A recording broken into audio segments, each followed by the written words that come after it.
Today, our session, the first session will be pediatric gastroenterology. We postponed it for 1 hour to give a chance for more attendance because of importance of this subject, which is very common, and everybody here is eager to hear about it because we meet it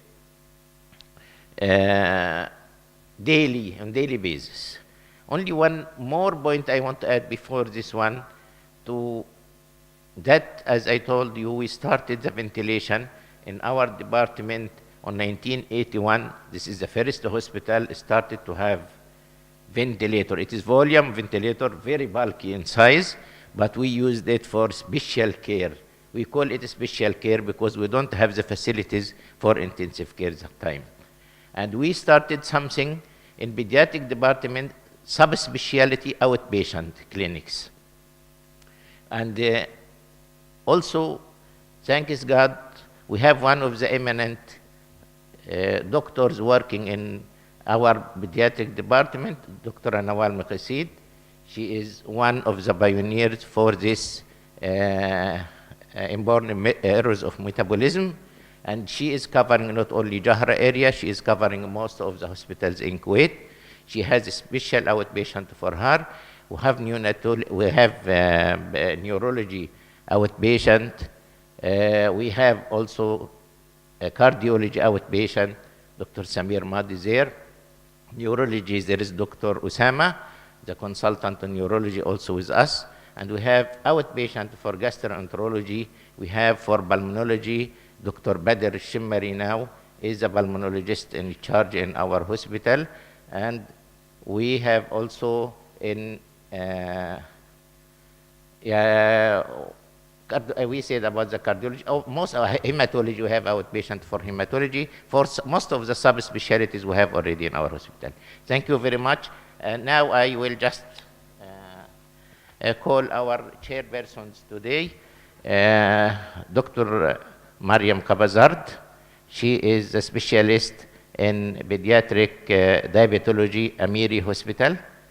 Please come, Doctora. And Dr. Fawaz Al-Rifai, he is the head of pediatric department in Adan Hospital, and he is a consultant gastroenterology in Adan Hospital also, and he is the program director of pediatric residency programs, KIMS. Please come. Thank you. Thank you very much, Dr. Mohammed. Good morning, everyone. Sabah khair. I would like to thank the organizing committee on my behalf, my co-chair, for the kind invitation and wish you all the success for this unique conference. I see a lot of attendance even yesterday. So well done, and inshallah this will be an annual conference for Jahra Hospital. It gives me great pleasure to introduce a colleague and a friend, Professor Mostafa El Hodhod. He has a long CV and he's assistant lecturer of pediatrics, held MD of pediatrics and pediatric gastroenterology from Ain Shams University, Egypt. And he has extensive experience in the field of endoscopy training program, motility studies, and others. He's very famous in giving lectures around the world and many conferences. And he's going to enlighten us about a very important topic nowadays with childhood obesity, the world epidemic. Thank you, Professor Fawaz. Thank you, Professor Mariam, my chairpersons. My congratulations for the success of this event to Dr. Fahd and his team of Al Jahra, who allowed me to be with you today. I will speak about obesity in 20 minutes, and this is a very challenging situation. And I have a story, and it is personal to start with.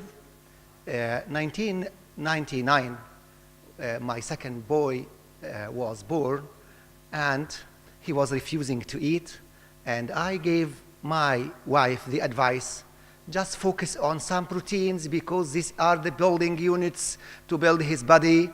He is underweight. He was born 2.2 kilograms, and he got, after the age of 5 years, morbid obesity. And By that time, it was introduced the concept of high protein that stimulates the obesity later in life, and it is now wide world spread that we shouldn't push more proteins, and this is harmful. And because our thinking at that time was that carbohydrates are the only incriminated zone, not the proteins. So I have special interest in obesity. We will have our agenda, so let us go for the childhood obesity by CDC that increased tremendously, mostly twice or 3 times in the last 30 years. And the American Academy of Children and Adolescent Psychiatry stated that some reasons are family history, lack of exercise, and overeating. Worldwide, 2004, there were 22 million children having obesity, and I think it's now tripled. In some parts of Africa with its malnutrition, obesity supersedes the malnutrition. If we are going to define it, obesity by terminology, it should be excess fat. However, we don't have a way to say that fat is more. So we depend on some other parameters like weight for length in younger and body mass index. If it is above 85th centile for infants or more, this is overweight. If it's exceeded 95th centile, this is obese. And in older persons, whether adults, children, or adolescents, we can apply the body mass index concept. And according to the CDC charts from the age of 2 years, between 85th and 94th centiles are diagnosed as overweight, and 95th or more is considered obese. And the CDC has its own charts for boys and for girls. And I was interested why the color of blue for boys and the color of pink for girls. It's a worldwide concept. I don't have an idea why. But keep in mind that body mass index is a screening tool. It does not reflect the health problems of our cases. And you may see one like that in the above, and one is trying to play. Both are obese, but mostly the one below will not have the serious complications of obesity like the one above. It's not only the measurements, it is the clinical situation and assessment. In USA, they were worried about the rate of obesity, and they found a rising pattern of occurrence of obesity from 70s to 2000s. And actually, it's not only in the United States, but in all countries it was rising. Obesity is getting an epidemic pattern. What's going wrong? The obese persons at high risk of diabetes mellitus, insulin resistance, cardiovascular diseases, all these are true evidence-based. Overweight children will mostly turn into overweight or obese adults. Obstructive sleep apnea, gastroesophageal reflux disease, impaired balance and joint problems and easy trauma, social isolation, low self-esteem, and depression. Do you know that even in employment, they look at the shape, and obese persons are having less chance of being employed? So they get more and more depressed. Some are related to the reproductive cycle because some of them will have polycystic ovarian disease. Relation to asthma is building. Actually, sometimes we give you the causes, a very big list of causes of obesity. They are not causes. They are risk factors. Because the cause is well known. It is imbalance between the intake and requirements. If intake is more than requirements, actually this energy will be deposited. However, you call it risk factors, you call it causes, call it as you want. It may be genetics. Obese families usually get obese children. Some syndromes are described with obesity, but they are very uncommon. Endocrinal causes, but the most important that led to this epidemic was the change of the lifestyle to give me oversize, modern technology, caregiver, this parent who is obese, playing with this game, carrying this infant, mostly this infant will turn to be the same style. Dramatic changes happen to our children. They are going to their schools in the school bus, not walking, not riding. They are getting this escalator rather than getting the stairs. Mother and father are in the work. He is alone, having this big size food in front of the television, playing with beers with the new technology, and this picture is no more present. Portion size. This is the market influence. It's getting more larger. Machines are available so that with one button you can get what you want. Healthy weight concept is not there. In early life, genetic factors cannot be rolled out, but actually they are not causing obesity. They are predisposing the child for obesity. So if we avoided the non-genetic factors, we may help. For example, maternal nutrition and overfed mothers, those who achieved higher weight during a pregnancy, will get obese infants. Smoker mothers, against expectations, because smoking may decrease the placental flow. But we understood this.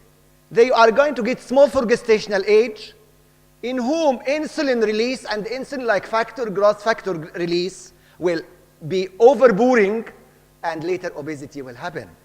Diabetes mellitus, diabetic mothers will get larger babies. Newborn and infancy rapid growth.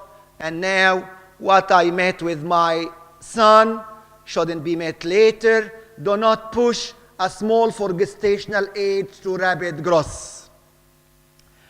Lifestyle changes, prevention of the national problem, on national basis and on individual basis. On national basis, I found the report by a medical council to USA president. They felt it is a national catastrophe. And it was a very rich report, and I hope every part of our countries are interested in. It's very exhaustive report. Go ahead, read it, adopt it. And they have different problems. Girl and women care was underestimated. They advised it to be more. Antenatal care is advised to happen.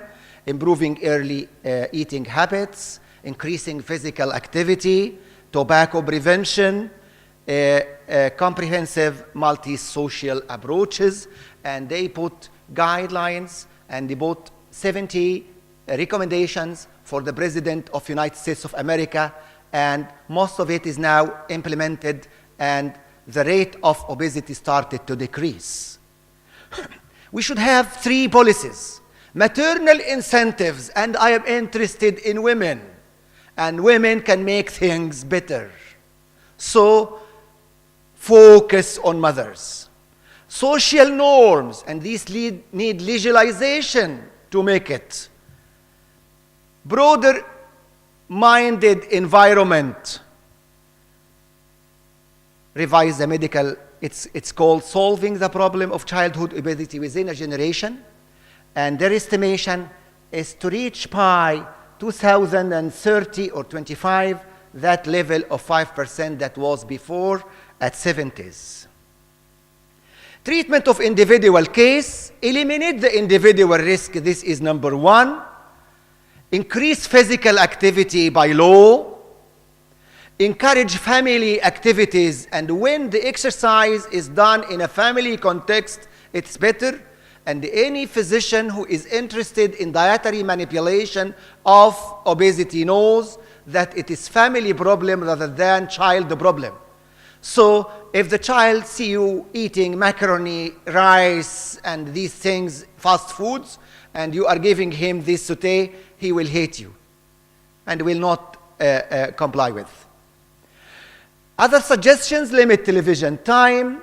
And by fact, American Academy of Pediatrics prevent television in the first year, and I know they are trying to raise it to the second year as well.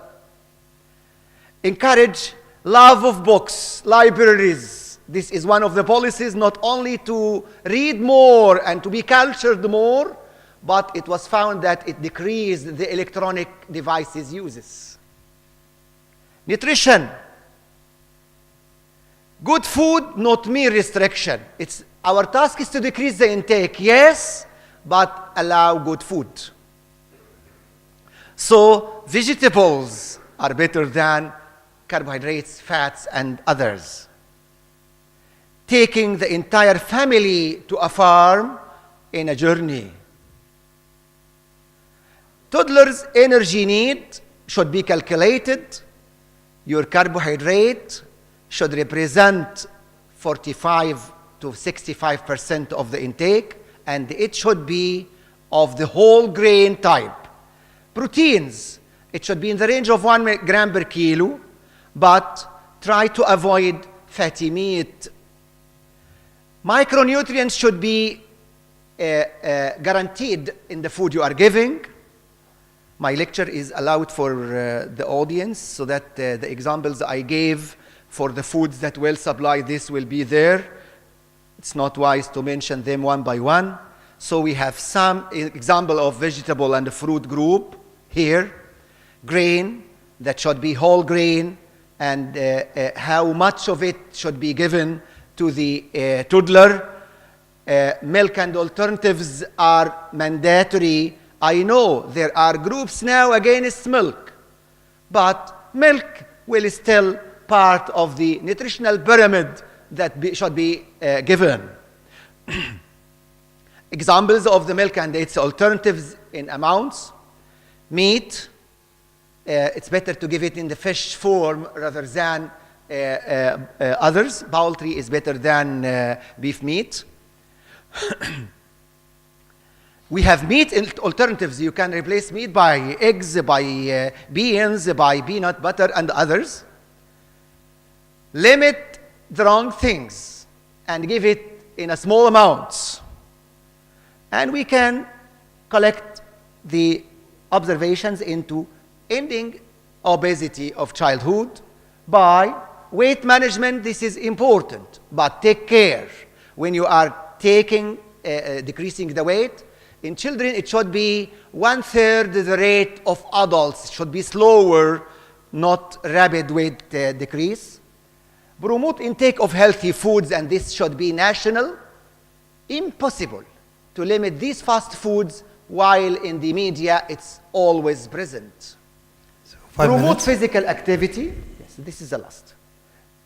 Preconception and pregnancy care, early childhood diet and physical activity, health and nutrition. So we can wrap up.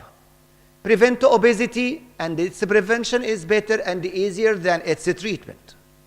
National programs should be implemented. Treatment of individual cases is tailored for every case.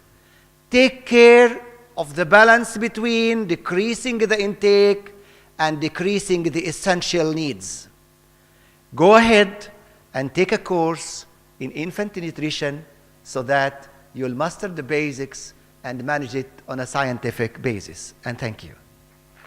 Thank you very much, Professor Mostafa. That was an excellent talk. I'm sure a lot of questions will arise. You've mentioned about the protein intake as 1.1 gram. I assume it's 1 gram per kilo. Is this for a specific age range? Because there is a Toddlers. WHO. What? It was for toddlers. Toddlers. Toddlers, yes.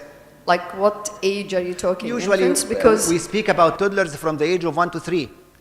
yeah, but years. the WHO recommendation. I'm a metabolic consultant, so I Yes, deal with a yes. lot of protein-restricted diet. Yes. Toddlers needs about 3 grams per kilo per day to promote anabolism and keep them, growing, and because this will be at an expense of their growth if you limit it. There is the WHO safe level, but these are used for specific diseases, not for healthy children. So I'm a bit concerned about the fact that you've mentioned that it's 1.1 gram per kilo per day. Yes, thank you.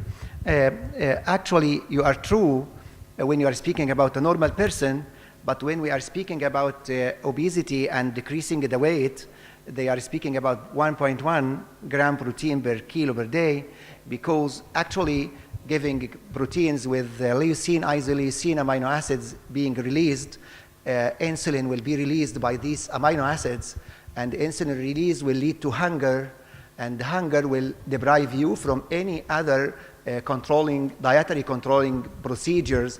So if you are speaking about a normal person, we are speaking about a patient during a dietary elimination or dietary regimen to decrease his weight. These are recommended for decreasing the weight, not for a normal person to develop as normal. I think there is no conflict between the two ideas. Assalamu alaikum, Dr. Mostafa. Sometimes it seems like a challenge in our outpatient clinic Yes. to treat obesity specifically. It's one of the hard issues. Yes. The patient will come, we'll give the dietary advice, we'll give the exercise advice, then follow up after 6 months, and he's still obese. Yes. After 1 year, he's still obese. Okay, Yes. this is frustrating for both the family and the doctor, despite of these advices. So, is there a specific advice from you what to Yes. do if there is a resistance in the ideas first, in the ideas of the parents, or resistance in the compliance, or resistance in, I don't know, or deficiency in us? Yani give me the best advice to deal with the obese patient in outpatient clinic. Yes. Thank you, Dr. Ahmed. Actually, first thing I take care of, I look at the parents. If they are obese, I will be very strict for them and advise an adult nutritionist to combine work with me and to work together so that parents are treated as well, not only the child. This is number one advice. Otherwise, all your efforts will be lost. Number two, it needs some sort of not only being a doctor who is giving the advices.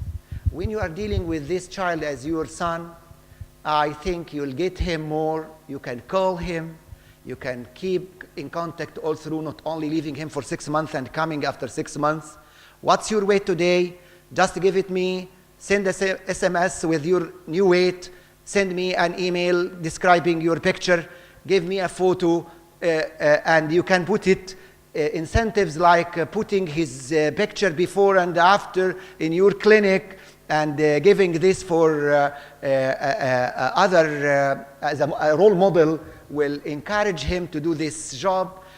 Contact the school, because he is in a school, may have these fast foods and these high energy foods in the school.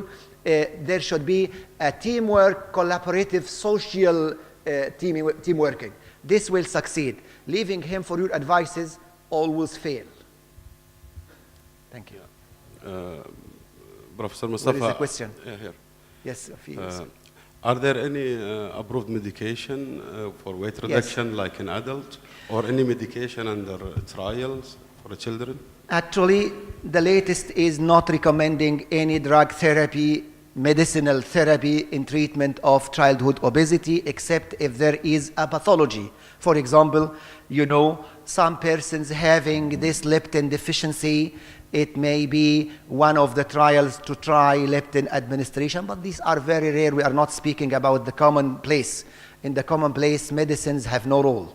Even the surgery, if you mentioned the treatment, because bariatric surgery is getting more common in these days, they do not do the young age infants and the children. In Egypt, they started doing those above the age of 15 years, although the recommendations were 25 years. However, they started to have these different modalities of bariatric surgery for obesity above the age of 15 years. The early results are very promising, especially sleeve gastrectomy. Sleeve gastrectomy, they take a sleeve of the stomach and decrease the size of the stomach. We are not aware what will happen, but it succeeded in decreasing the weight adequately. Last question at the back. Actually, it was about medication, but you have just answered. Another thing, what is the recommendation for investigation in child with obesity? Nice guidelines has stated some for, I believe, this insulin, what we do also for thyroid functions and blood sugar. What do you recommend for us in the outpatient clinic to do as investigation for a child with obesity? Yes, thank you. Actually, the guidelines are giving a list of investigations.